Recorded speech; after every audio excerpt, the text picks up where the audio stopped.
സത്യം നിങ്ങളുടെ കൺമുന്നിൽ തന്നെയുണ്ട്.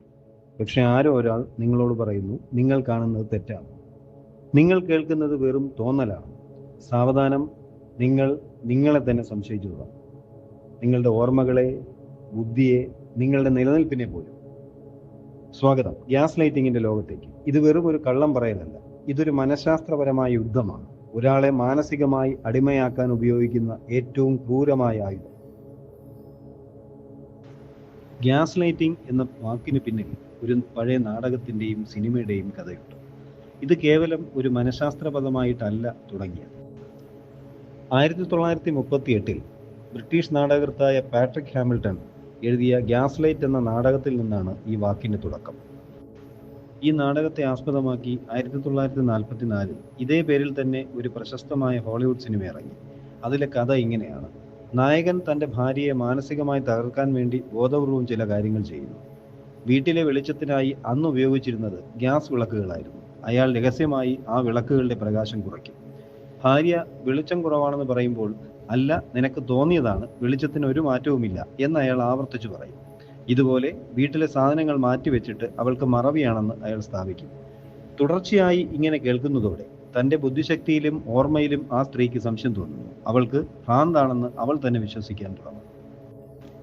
ഈ സിനിമയിലെ നായകന്റെ ക്രൂരമായ ഈ രീതിയെ സൂചിപ്പിക്കാനാണ് പിന്നീട് ഗ്യാസ് ലൈറ്റിംഗ് എന്ന വാക്ക് ഉപയോഗിച്ചു തുടങ്ങിയത്.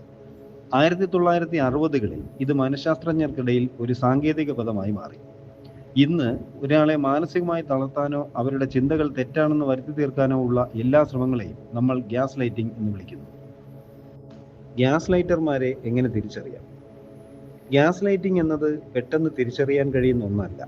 അത് സാവധാനം നിങ്ങളുടെ മനസ്സിലേക്ക് പടരുന്ന ഒരു വിഷമാണ്. നിങ്ങളുടെ ജീവിതത്തിൽ ആരെങ്കിലും ഈ പറയുന്ന വാചകങ്ങൾ സ്ഥിരമായി ഉപയോഗിക്കുന്നുണ്ടോ? എങ്കിൽ സൂക്ഷിക്കുക, നിങ്ങളൊരു വലിയ കെണിയിലാണ്. ഒന്നാമത്തെ ആയുധമായി അവരുപയോഗിക്കുന്നത് നിനക്ക് വെറുതെ തോന്നുന്നതാണ് എന്ന് പറയുന്നതാണ്. നിങ്ങളുടെ മുന്നിൽ വ്യക്തമായ തെളിവുകൾ ഉണ്ടാകാം, നിങ്ങളത് അവരുടെ മുന്നിൽ നിരത്തുന്നുമുണ്ടാകാം, പക്ഷെ അവർ അത് പാടെ നിഷേധിക്കും.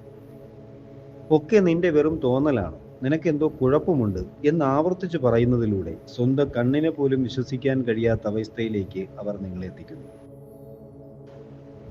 രണ്ടാമത്തെ വാചകം നീ ഭയങ്കര സെൻസിറ്റീവാണ് എന്ന് പറയുന്നതാണ്. അവർ നിങ്ങളെ വേദനിപ്പിക്കും, ക്രൂരമായി പെരുമാറും. നിങ്ങൾ അതിനെ ചോദ്യം ചെയ്താൽ ഉടൻ വരും മറുപടി. നിനക്ക് തമാശ പോലും മനസ്സിലാകില്ല, നീ ഭയങ്കര സെൻസിറ്റീവാണ്. ഇങ്ങനെയൊക്കെ അവരുടെ തെറ്റുകളെ ന്യായീകരിക്കാൻ അവർ നിങ്ങളെ ഒരു ദുർബലൻ അല്ലെങ്കിൽ ദുർബലയായി ചിത്രീകരിക്കും. ഓർമ്മകളെ മായ്ച്ചു കളയലാണ് ഗ്യാസ് ലൈറ്റർമാരുടെ അടുത്ത തന്ത്രം. ഏറ്റവും ഭയാനകമായ വാചകമാണ് അവർ പൊതുവിൽ ഉപയോഗിക്കുക. ഞാനത് പറഞ്ഞിട്ടേ ഇല്ല എന്നുള്ള തരത്തിൽ. ഇന്നലെ അവർ പറഞ്ഞ വാക്ക് ഇന്നവർ പച്ചയായി നിഷേധിക്കും. നീ എപ്പോഴാണിത് കേട്ടത്? എനിക്ക് ഓർമ്മയില്ലല്ലോ. ഇങ്ങനെ പറയും. കൃത്യമായ ഓർമ്മകളെ പോലും കള്ളമാക്കി മാറ്റുന്നതിലൂടെ നിങ്ങളുടെ ഓർമ്മശക്തിയെ തന്നെ നിങ്ങൾ സംശയിച്ചു തുടങ്ങുന്നു. അവസാനമായി അവർ നിങ്ങളെ ലോകത്തിന് മുന്നിൽ ഒറ്റപ്പെടുത്തും. എല്ലാവരും പറയുന്നത് നിനക്കെന്തോ കുഴപ്പമുണ്ടെന്നാണ്. ഇങ്ങനെ പറയും. നിങ്ങളുടെ സുഹൃത്തുക്കളും വീട്ടുകാരും പോലും നിങ്ങളെ മോശക്കാരനായി അല്ലെങ്കിൽ മോശക്കാരിയായി കാണുന്നു എന്നവർ നിങ്ങളെ വിശ്വസിപ്പിക്കും. അങ്ങനെ പരാതി പറയാൻ പോലും ആരുമില്ലാത്ത ഒരവസ്ഥയിലേക്ക് നിങ്ങൾ മാറും. എന്തിനാണ് ഗ്യാസ് ലൈറ്റർമാർ ഇതൊക്കെ ചെയ്യുന്നത്? നിയന്ത്രണം അഥവാ കൺട്രോൾ. നിങ്ങൾ നിങ്ങളെ തന്നെ വിശ്വസിക്കാതാകുമ്പോൾ നിങ്ങൾ അവരെ വിശ്വസിക്കാൻ നിർബന്ധിതരാകുന്നു. നിങ്ങളുടെ യാഥാർത്ഥ്യം അവരുടേതായി മാറുന്നു. ഇതൊരു സാവധാനത്തിലുള്ള വിഷമാണ്. ആദ്യം ചെറിയ കാര്യങ്ങളിൽ തുടങ്ങും, ഒടുവിൽ നിങ്ങളുടെ വ്യക്തിത്വം തന്നെ ഇല്ലാതാകും.